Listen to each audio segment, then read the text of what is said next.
It's no secret that concussions have become a very serious concern for today's athletes. Beau Westhoff wants us to know that there are things we can do to help limit those risks. Dark chocolate, it's more than just candy. Meet Lauber, a Swiss chocolatier.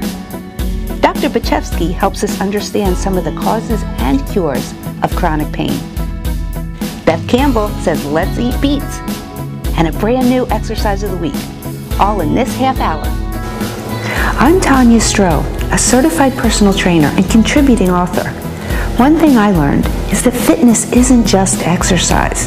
Healthy living is more than working out and even eating well. It's about balance. Don't force exercises that are boring. Don't eat food you don't like. Don't let fear hold you back.